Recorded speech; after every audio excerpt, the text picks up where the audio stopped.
Yo quiero, hermanos, invitarlos a buscar un texto en Génesis capítulo 12. Génesis capítulo 12. Hoy vamos a hacer una pausa en el estudio de los atributos de Dios. Quisiera, hermanos, hablar algo acerca de la misión que Dios tiene para su iglesia y la misión que Dios tiene para cada uno de nosotros. Dice la escritura en Génesis capítulo 12, versículo 1, pero Jehová había dicho a Abraham, vete de tu tierra y de tu parentela y de la casa de tu padre a la tierra que te mostraré, y haré de ti una nación grande, y te bendeciré, engrandeceré tu nombre y serás bendición. Bendeciré a los que te bendijeren y a los que te maldijeren maldeciré, y serán benditas en ti todas las familias de la tierra. Y se fue Abraham como Jehová le dijo, y Lot fue con él, y era Abraham de edad de 75 años cuando salió de Harán. Hasta allí. En este texto nosotros nos encontramos algo muy especial y muy importante en la historia de redención.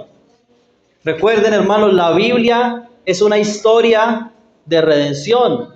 Aunque tenemos gran cantidad de historias en las Escrituras, en realidad es una historia, la historia de redención. El gran panorama de redención lo llaman algunos, y aunque hay muchas historias y aunque hay etapas, algunos la llaman dispensaciones, otros lo llaman administraciones, otros prefieren dividirlo por pactos. Sin embargo, es la misma historia de redención. Y claro, Dios obró en diferentes etapas de formas diferentes para llevar a cabo su plan y para culminar con su plan, que nada lo podía cambiar, que era traer que su Hijo Jesucristo viniera a esta tierra. De hecho, esto se cumple en Cristo. Esto que leímos de ser bendición a todas las familias de la tierra se cumple en Cristo y continúa. Esto no es una profecía que habla solamente acerca del pueblo judío y no habla solamente acerca del reino milenial, sino que es algo mucho más amplio.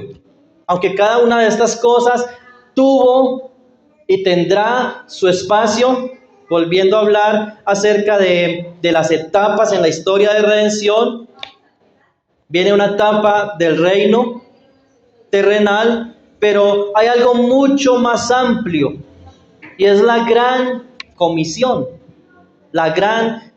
de la que el Señor Jesucristo habló allí en Mateo capítulo 28, versículo 18. Vamos allí un momento. Mateo 28, versículo 18.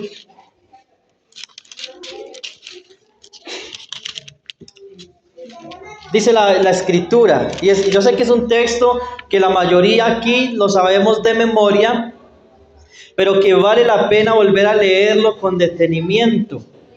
Y Jesús se acercó y les habló diciendo, toda potestad me es dada en el cielo y en la tierra. Por tanto, id y haced discípulos a todas las naciones, bautizándolos en el nombre del Padre y del Hijo y del Espíritu Santo, enseñándoles que guarden todas las cosas que os he mandado, y he aquí, yo estoy con vosotros todos los días hasta el fin del mundo. Hay demasiado contenido aquí, hay mucho contenido aquí en estos 3 versículos.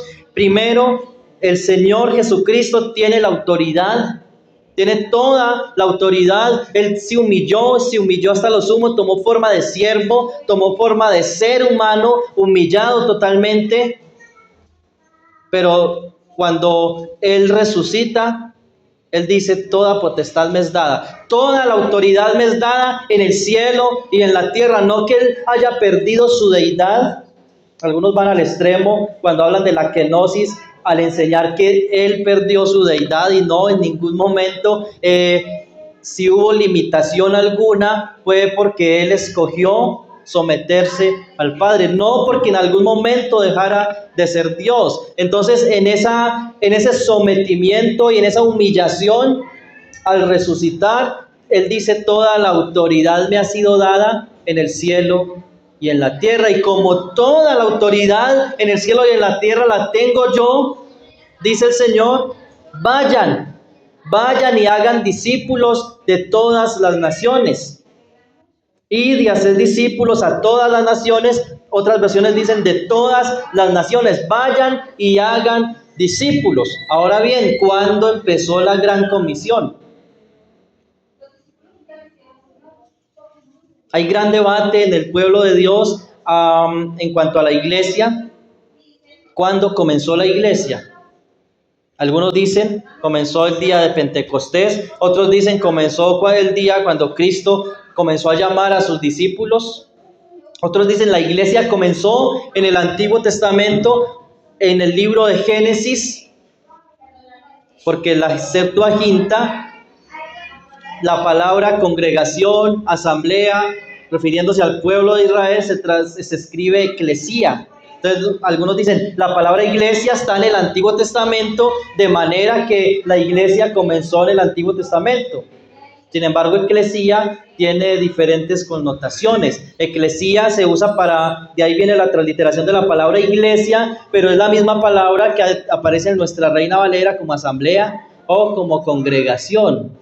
Por eso a la iglesia también le decimos a veces asamblea o congregación. Entonces el debate está cuándo comenzó la iglesia, cuándo comenzó la gran comisión. La iglesia tiene un comienzo como la conocemos hoy en el día de Pentecostés. En Pentecostés fue donde descendió el Espíritu Santo y algo muy diferente a como venía ocurriendo comenzó a pasar. Sin embargo, Dios ha tenido un pueblo desde el libro de Génesis. Ahora, hay que diferenciar los tiempos o las etapas en la gran historia de redención. Si quieren, lo pueden llamar dispensaciones, etapas, administraciones. Diferenciar que aunque es la misma historia, Dios obró de formas diferentes.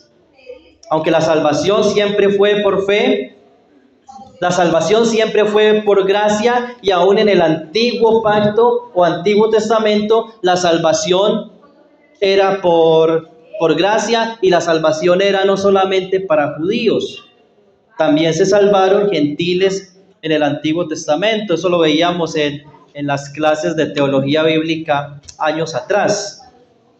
El Señor salvó a cananeos. La mujer cananea, por ejemplo, la salvó allí Rahab, ¿se acuerdan? La cananea salvó a un hombre que era sirio, Naamán el sirio, ¿recuerdan? ¿Alguien recuerda algún otro gentil que haya sido salvo en el Antiguo Testamento? Hermanas, un libro que ustedes han estudiado mucho, ¿recuerdan? Ruth ¿la qué? La moabita, y una ciudad completa, Nínive, ¿recuerdan? Entonces las misiones siempre han estado, desde Génesis, ni siquiera desde Génesis 12, sino que desde mucho antes el Señor ya tiene una misión. Pero recuerdan, Pablo dijo allí en Romanos capítulo 1, versículo 16, porque no me avergüenzo del Evangelio, porque es poder de salvación, poder de Dios para salvación a todo aquel que cree, al judío primeramente, después al griego. En el antiguo pacto había una prioridad, digámoslo así. Había un llamado especial de Dios para el pueblo judío. Por eso la mayoría de los salvos en el Antiguo Testamento eran judíos. Ahora, no todos eran salvos, no por ser judíos, todos eran salvos y no por creer. Entonces, Génesis capítulo 3, versículo 15, nosotros tenemos lo que algunos llaman el primer evangelio, el protoevangelio, lo llaman algunos, porque es donde se muestra esa visión del plan de Dios para las misiones. Noten lo que dice Génesis 3:15. Y pondré enemistad entre ti y la mujer, y entre tu simiente y la simiente suya. Esta te herirá en la cabeza, y tú le herirás en el calcañar. Entonces habla de una simiente, no solamente la simiente de la serpiente, sino la simiente de la mujer.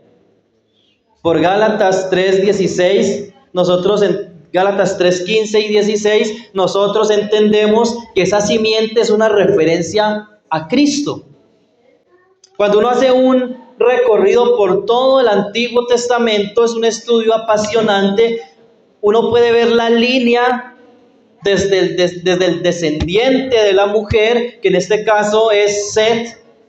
Recuerdan que Adán y Eva tienen inicialmente dos hijos, Caín y Abel, pero Abel muere, que era el hijo, la esperanza para la humanidad, muere. Pero luego el Señor dice, hay una sangre que habla mejor que la de Abel.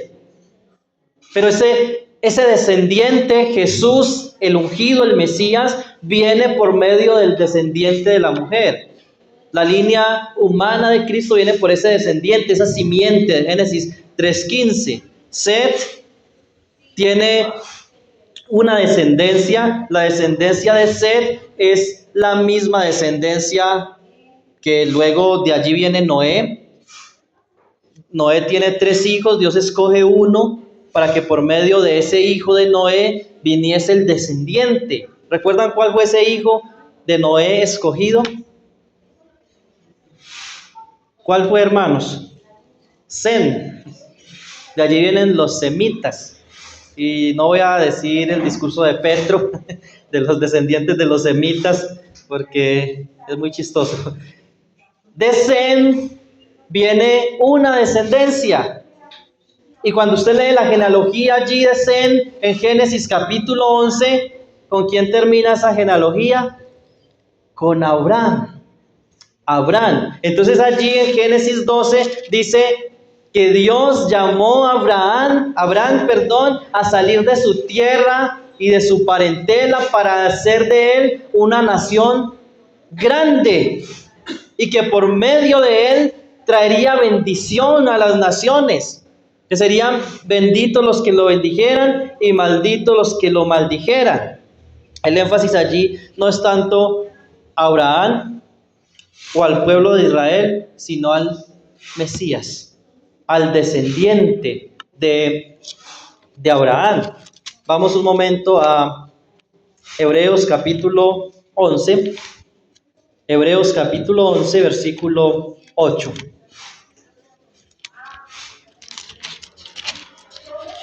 Hebreos 11, 8.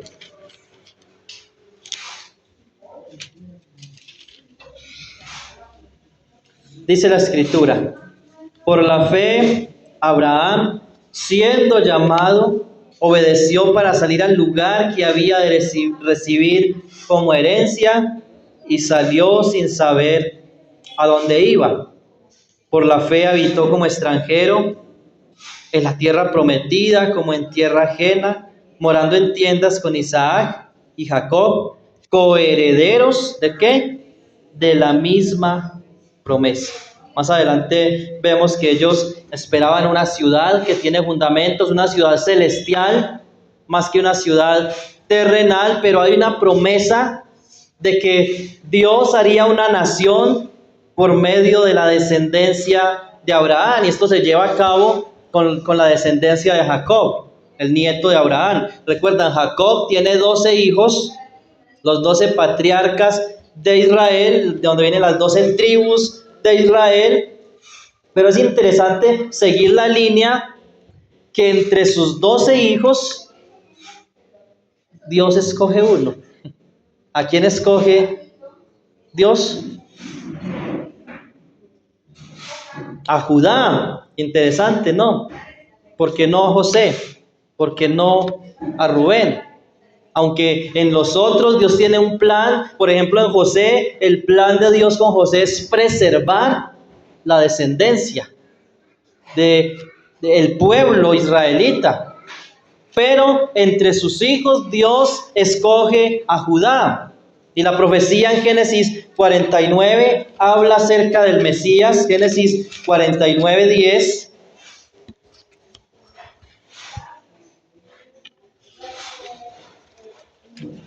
Dice la palabra del Señor. Vamos a leer desde el 10. Dice: no será quitado el cetro de Judá, ni el legislador de entre sus pies, hasta que venga Silo, y a él se congregarán los pueblos. Ese Silo es una palabra que significa hasta que venga a quien le pertenece el cetro. El cetro es una forma de decir: no será quitado el reino de Judá hasta que venga a quien le pertenece el reino. ¿Quién es ese, hermanos? ¿A quién le pertenece el reino? Apocalipsis dice: el reino, el poder, la majestad le pertenecen a nuestro Dios y a su Cristo, al Señor. Entonces hay una profecía mesiánica de allí en lo referente a este patriarca Judá. Recuerden que años después el reino se va a dividir. Cuando muere Salomón, Roboam no es capaz de gobernar sabiamente como su padre, y el reino que se le divide. ¿Recuerdan cuál es la división del reino? Al norte las 10 tribus, el reino del norte, Israel, y al sur 2 tribus, Benjamín y Judá, formaron el reino de Judá, de donde luego vino el Señor Jesucristo. No solamente del reino de Judá, sino de la familia, de la descendencia de Judá, porque Judá tuvo 3 hijos, pero como es visible en estos primeros capítulos de Génesis, Dios escoge uno, Fares.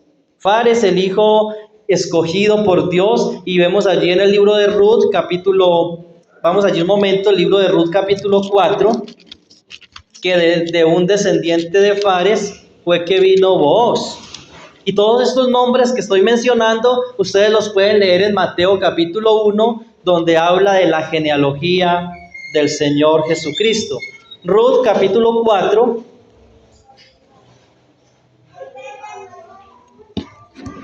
Ruth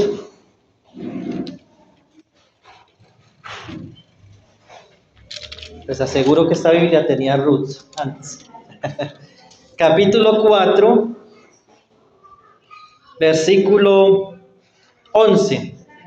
Cuando Ruth quedó embarazada después de su matrimonio, es una historia muy bonita. Dice: dijeron todos los del pueblo que estaban a la puerta con los ancianos: testigos somos. Jehová haga a la mujer que entra en tu casa, le están hablando a vos, como a Raquel y como a Lea, las cuales edificaron la casa de Israel, y tú seas ilustre en Efrata y seas de renombre en Belén. Recuerda que Jesús viene de Belén. Tú, Belén Efrata, pequeña para estar en las naciones de la tierra, de ti saldrá el que será Señor en Israel, y tus entradas son desde la eternidad y hasta la eternidad. Miqueas 5:2 habla acerca de esto. Versículo 12 de Ruth 4 dice: y sea tu casa como la casa de ¿quién? De Fares, el que Tamar, por cierto, gentil, el que Tamar dio a luz a Judá por la descendencia de esa joven de Jehová. Versículo más adelante, en el versículo 18, dice: estas son las generaciones de Fares. Fares engendró a Ersón, Ersón engendró a Ram, y Ram engendró a Aminadab, Aminadab engendró a Naasón, y Naasón engendró a Salmón, Salmón engendró a Booz, el esposo de Ruth, y Booz engendró ¿a quién? A Obed. Obed engendró a Isaí, e Isaí engendró a David. Tremendo. La línea desde Adán hasta David. Hay una simiente, hay una familia, hay una línea por medio del cual vendría ¿quién? El Mesías. Recuerden que Jesús es la raíz de David. Así es llamado en Apocalipsis, la raíz de David. En Romanos capítulo 1, versículo 12 en adelante, van a encontrar ustedes que dice que según la carne, Jesús vino de David, según la carne. Pero también la Biblia dice que Jesús es el león de la tribu de Judá. Y así podríamos seguir la línea. Ustedes pueden leer en Mateo capítulo 1 la genealogía de Cristo. ¿Sí ven, hermanos, que tienen sentido las genealogías? Las genealogías están allí en la Escritura, tienen sentido. El propósito entonces de David, Salomón y así sucesivamente hasta llegar a Cristo. Cuando Cristo vino, la gente sabía que el Mesías vendría de la tribu de Judá, de la familia, de la descendencia de Fares, de la familia de David. Por eso Jesús era conocido como el Hijo de David. Recuerdan, muchos le clamaban a Jesús para recibir de él un milagro. Jesús, Hijo de David, ten misericordia de nosotros, gritaban unos ciegos al Señor.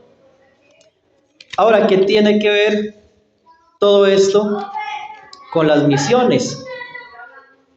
Volvamos al texto de Mateo. Toda potestad me es dada en el cielo y en la tierra. Por tanto, id y haced discípulos a todas las naciones, bautizándolas en el nombre del Padre y del Hijo y del Espíritu Santo. Jesús, el descendiente de David, descendiente de Judá, descendiente de Jacob, descendiente de Abraham, descendiente de Sem, descendiente de Noé, descendiente de Adán. Ese Jesús vino al mundo. Ya vino. Él vino humillado, vino como un bebé, como decía el profeta, lo cité hace un momento, de Belén. Tú, Belén Efrata, de ti saldrá el que será Señor en Israel. Ya vino. Antes de que el Mesías viniera, ya había salvación, ya había pueblo de Dios, ya había salvación por medio de la fe en el Mesías venidero, porque se reveló desde el principio que vendría un Mesías. Por la fe en ese Mesías o en ese Cristo, usando la expresión griega que tenemos en la Reina Valera, antes de que viniera ese Cristo, había salvación por fe en Él, como el Mesías venidero. Hoy nosotros creemos en el Mesías que ya vino, pero es por medio de la fe. El reino de Dios se ha expandido. Recuerden, había sí salvación para los gentiles, pero no de la manera que nosotros lo vemos ahora. Ezequiel 5:5 dice el Señor que Él puso a Jerusalén en el centro de las naciones. La puso en el centro de las naciones a Jerusalén con un propósito. El propósito de que Jerusalén o Israel estuviera en el centro de las naciones, y allí está hablando geográficamente. Cuando usted toma el mapa mundi, si usted cree si la tierra es plana o redonda, eso no es tan relevante. Si usted toma un mapa mundi, sea plano, sea el globo, si usted mira allí, Israel está en el sitio más estratégico. Eso no es casualidad. Dios no lo puso en la India, Dios no lo puso en Rusia, Dios no puso a su pueblo en Sudamérica, no lo puso en Centroamérica ni en las Bahamas. Dios puso a su pueblo en ese punto especial, porque los 3 continentes que mandaban la parada en aquel entonces, Asia, África y Europa, se unían por esa franja. Ese territorio era obligatorio que la gente pasara por allí. Israel fue la nación misionera de Dios, por eso la puso en ese punto. ¿Por qué creen que ha habido guerra siempre en Israel? Aparte de que la humanidad aborrece a Dios y aborreció al pueblo de Dios, una de las razones es esa tierra. Esa tierra ha sido codiciada siempre por las naciones, por los imperios. Es sino mirar la historia, cómo se ha codiciado ese pedazo de tierra allí, donde Dios puso a su pueblo. Ezequiel 5:5 lo dice: te puse en el centro de las naciones para usted ir por tierra o en barco desde África hasta Europa. Había un puerto allí. La gente paraba allí en la tierra que era conocida como la Tierra Santa. Si usted iba a pie, tenía que pasar por allí. Si iba desde Asia a Europa o de Asia a África, debía pasar por allí. Era la nación misionera. Algo muy parecido a Filadelfia, la iglesia de Apocalipsis capítulo 3. El Señor le dice: he puesto delante de ti una puerta abierta, la cual nadie puede cerrar. Esa puerta abierta era el lugar estratégico. Allí había un puerto y esa iglesia era la iglesia misionera.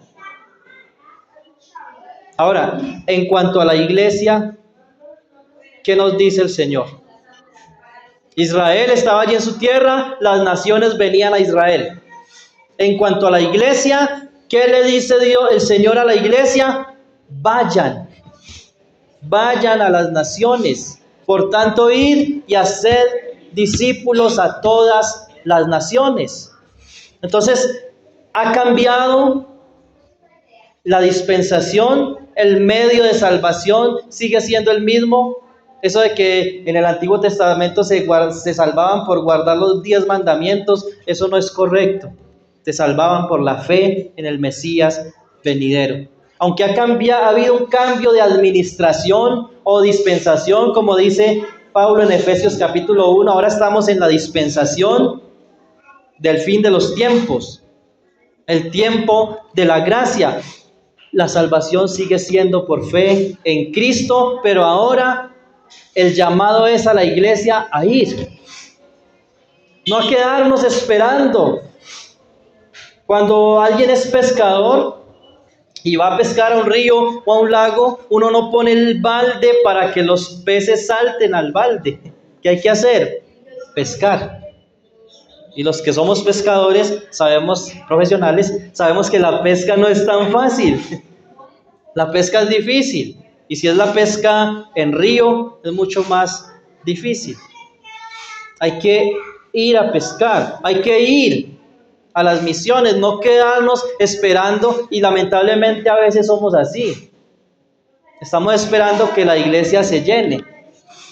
Estamos esperando que haya un avivamiento. Pero somos como ese pescador que pone su balde ahí y se sienta a esperar o se acuesta a dormir un ratico mientras el balde se va llenando. Por la misericordia de Dios, el Señor trae personas. Pero hemos perdido la visión, hermanos. Hemos perdido la visión en las misiones. Y las misiones, mis queridos hermanos, tienen muchos aspectos. He notado una pelea allí, como una pelea invisible, una tensión entre misioneros y obreros y siervos del Señor a nivel mundial, de cuáles son las misiones verdaderas. La misión verdadera es la misión transcultural. Pues los que están en esa área, algunos insisten en eso. Esta es la verdadera misión. Pero los que son misioneros en los barrios peligrosos, ellos insisten, esta es la verdadera misión, porque aquí es donde la gente está más perdida y donde hay más necesidad. Otros dicen, no, la verdadera misión está en la iglesia local y evangelizar alrededor de la iglesia. Ser misionero, ser obrero. Pero, ¿cuál de ellos tiene razón? Yo diría, todo lo que tenga que ver con la salvación de los perdidos, todo lo que tenga que ver con la expansión del reino de Dios, son las misiones y comienzan en nuestra casa. Comienzan en nuestra casa. Ahora, tampoco debemos tener la excusa, no, pues yo le hablo a mi esposa y a mis hijos, y entonces por eso yo no le predico a nadie más. No, las misiones son comienzan en algo muy estrecho, como en nuestro hogar, nuestro vecindario, pero se extienden hasta lo último de la tierra. No solamente geográficamente, sino culturalmente. Aún en nuestra nación tenemos más de, me falló la memoria en este momento, pero creo que son más de 24 lenguas indígenas, nativas, aparte del español. Y allí tenemos misioneros. Hay una hermana de misionera en Chocó, Carolina, desde Itagüí salió a ser misionera a los indígenas. Estamos orando por otra pareja que ahora está también con esta visión de las misiones en Tadó, allí en el Chocó, Santiago y Lorena. Oremos por ellos. Esa es la misión transcultural, que aunque geográficamente no está lejos, están procurando alcanzar a las personas no alcanzadas por el Evangelio, pero también tenemos obreros en diferentes lugares, en Bogotá, en Cali, hermanos que están trabajando en la misión de Dios. Todos vamos con un mismo objetivo. Tal vez usted nunca vaya a ir a de los indígenas, tal vez usted nunca vaya a ir al Chocó, tal vez nunca vaya a ir a Bangladesh, a Irán, a estos lugares donde se necesitan misioneros, pero usted, hermano, es una pieza fundamental en las misiones. No olvidemos orar por los misioneros y obreros a nivel mundial. Y nuestros misioneros y obreros de nuestras asambleas, no olvidemos orar por ellos, pero no olvidemos, hermanos, que debemos dar. Oramos, damos para las misiones, o si es el llamado, vamos a las misiones. La pregunta en esta mañana, tarde, es si el Señor te llama a ti, ¿tú estás dispuesto a dejar la comodidad para ir? Si el Señor llama a un hijo suyo, ¿usted está dispuesto a soltarlo y apoyarlo para que vaya a las misiones aunque sean peligrosas?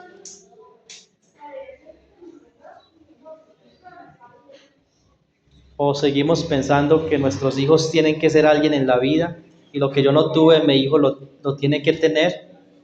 Que no sufra lo que yo he vivido, mundo cruel, nadie me quiere. No, hermanos, estamos llamados a apoyar las misiones. Si un hermano o una hermana desea servir en la obra, el llamado de la iglesia local es apoyar a ese hermano, a esa hermana. No solamente orar y bueno, está muy bien. Tremendo, bonita la reunión que tuvimos una vez de oración, todavía está allí el cartel de un hermano llamado Lee A. Pau. ¿Cuántos han vuelto a orar por ese hermano? Por los que hay allí también en la pared de la iglesia allí en Asia. ¿Cuántos hemos vuelto a orar por Indonesia, Filipinas y las misiones en el sudeste asiático? El Señor ha levantado misioneros entre ellos mismos para la gloria del Señor.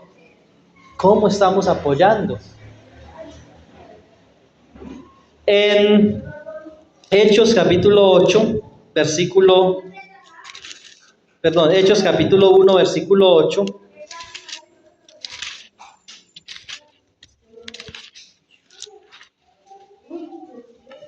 Texto conocido.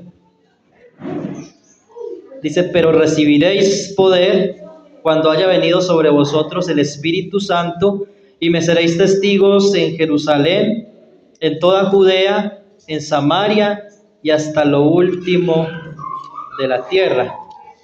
Muchas interpretaciones aquí en cuanto a hasta dónde abarca Jerusalén, hasta dónde abarca Judea, hasta dónde abarca Samaria y hasta dónde abarca lo último de la tierra. A veces pensamos que para ir a lo último de la tierra tendremos que haber conquistado toda Jerusalén. Otras veces queremos ir a lo último de la tierra sin haber empezado en Jerusalén. Pero es probable que nunca conquistemos nuestra Jerusalén. Porque el llamado no es a conquistar toda Jerusalén, sino a ser testigos en Jerusalén. Es probable que nunca se convierta todo Río Sucio a Cristo. Pero sí es un llamado para usted y para mí a ser testigos en Río Sucio. Así que el llamado, hermanos, es a participar de la misión de Dios, es tener un pueblo de toda lengua, pueblo, tribu y nación, como leíamos esta mañana en Apocalipsis, tener un pueblo de toda lengua, tribu y nación para su gloria. ¿Qué estamos haciendo nosotros en ese plan de Dios? Romanos capítulo 15.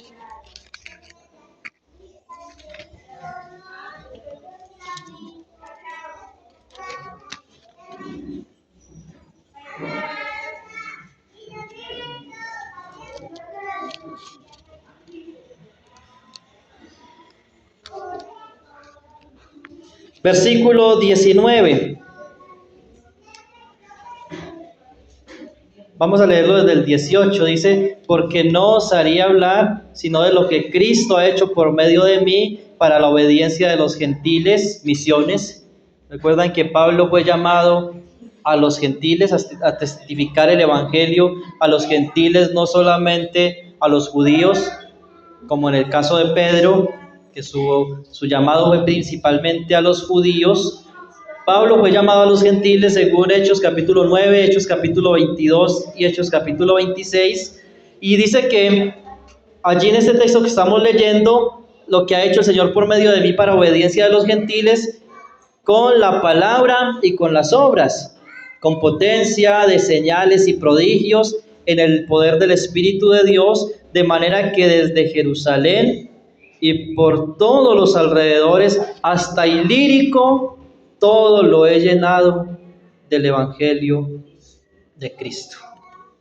Vemos que cuando uno estudia el libro de los Hechos, hace unos meses o más de un año creo, tuvimos una serie de algunos sermones en el libro de Hechos, no sé si recuerdan, la misión de Dios, ¿se acuerdan? Pablo y las misiones, Pentecostés y las misiones, y otros, hablamos de Felipe y las misiones, entre otros, la conversión de Saulo.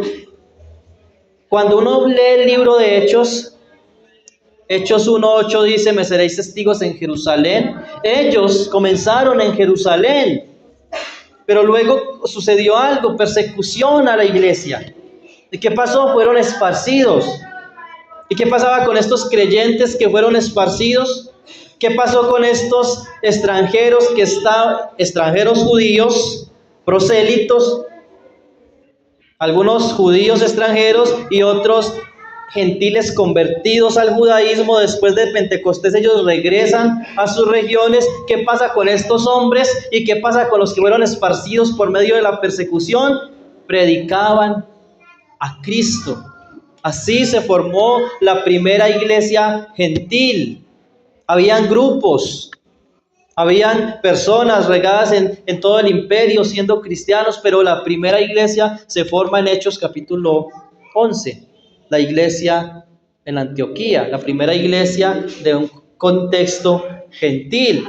Y saben, estamos resumiendo mucho, ¿saben por qué fue tan especial esta iglesia de Antioquía? ¿Recuerdan?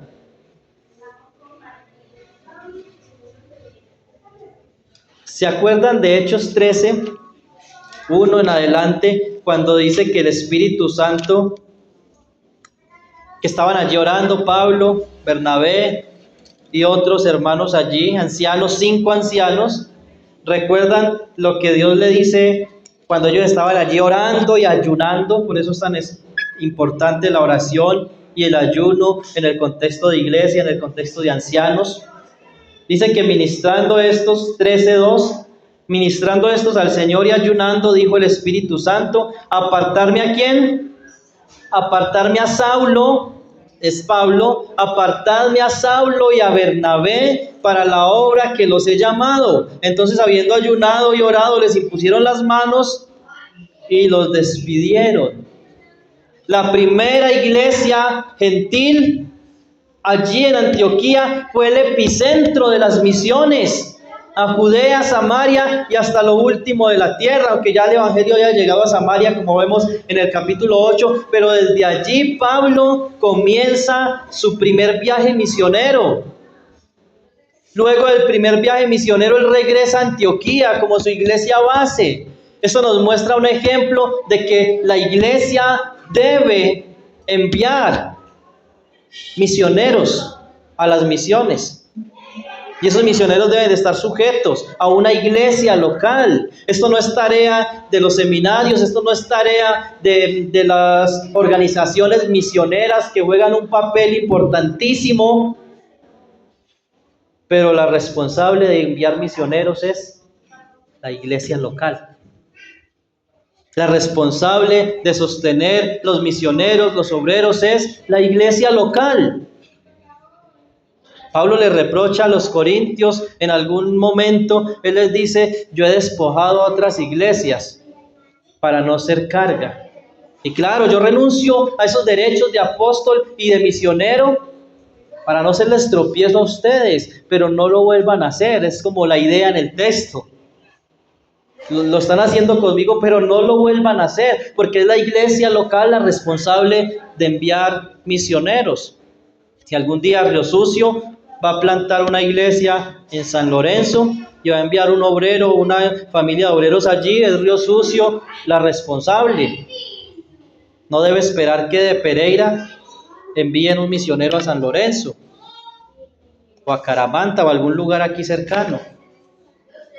Cuando nace una iglesia, esta frase la escuché en un curso de plantación de iglesias que hice el año pasado. Cuando una iglesia es plantada, esa iglesia debe ser plantada embarazada. ¿Qué significa esto? Cuando una iglesia nace, es plantada, esa iglesia ya debe estar pensando en plantar otras iglesias. Esa es la misión, hermanos. La Asamblea de Río Sucio cumplió este año 11 años oficialmente. Yo recuerdo muy bien porque es el día de que la asamblea comenzó como asamblea, porque antes de eso había un grupo hace mucho tiempo, una célula hace mucho tiempo, hubieron diferentes etapas o intentos, ya él es testiga, no de Jehová, es testiga de esto.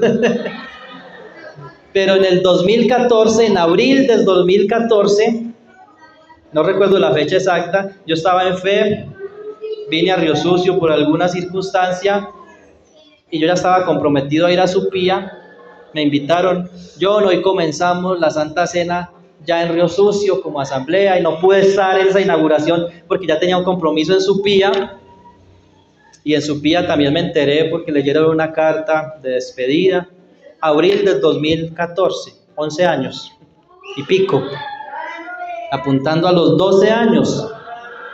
Es una iglesia con un tiempo ya largo.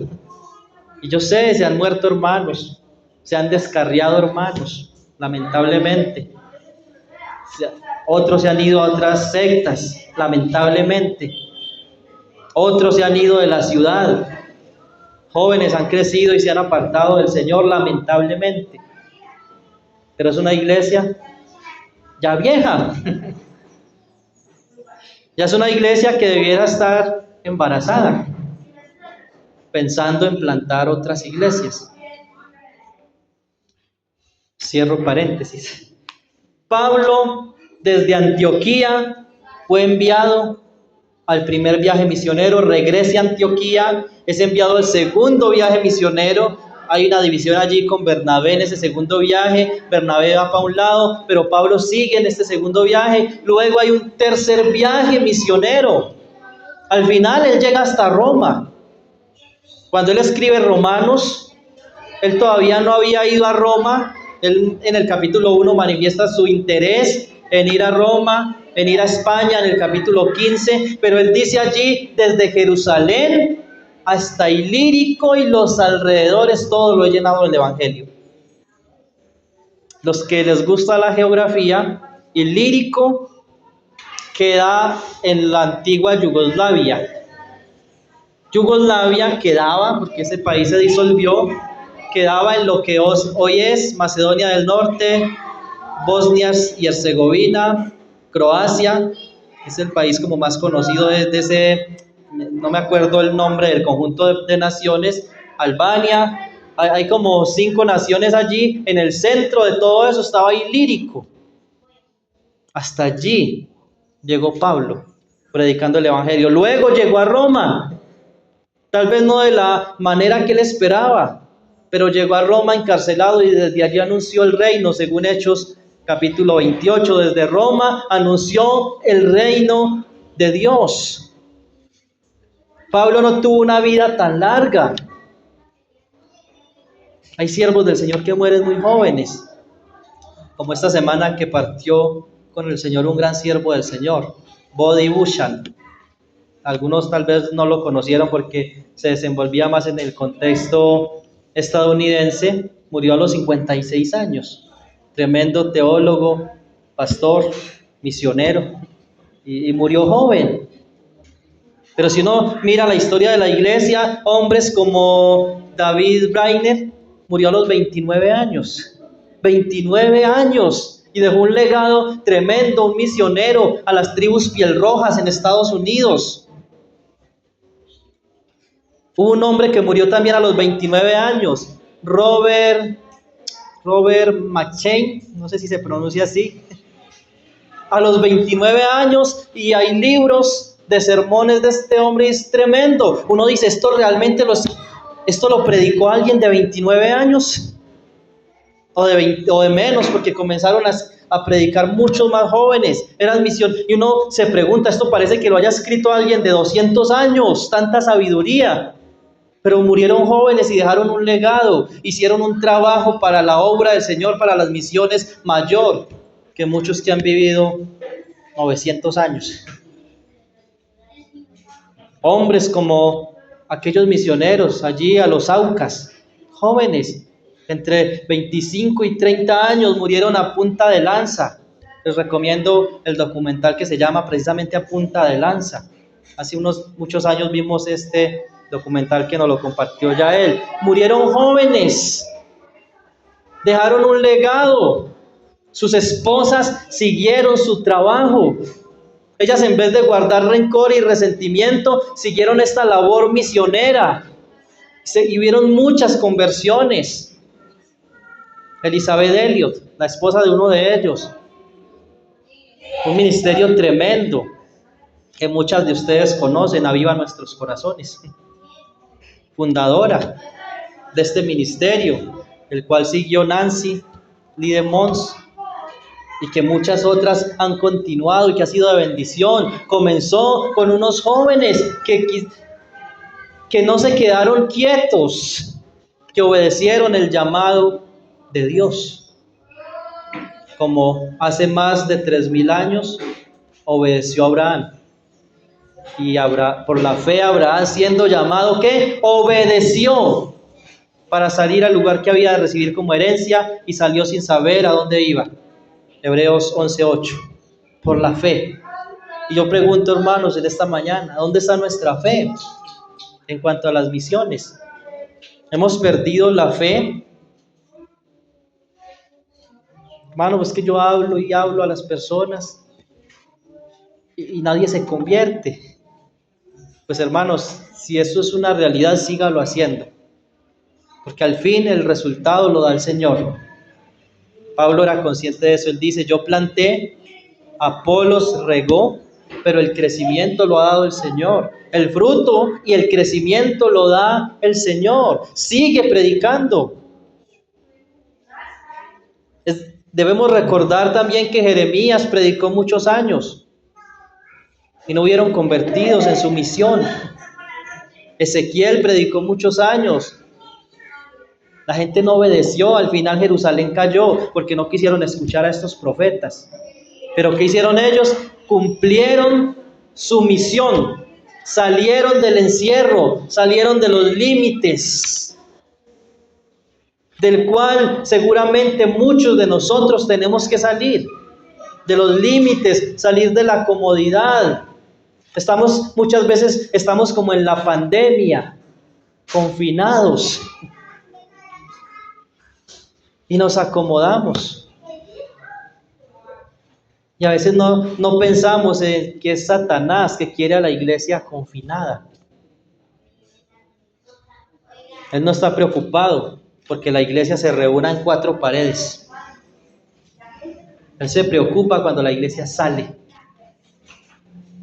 Pero paradójicamente, y como decía Ale San Pedro en una canción, tengo una iglesia que no sale.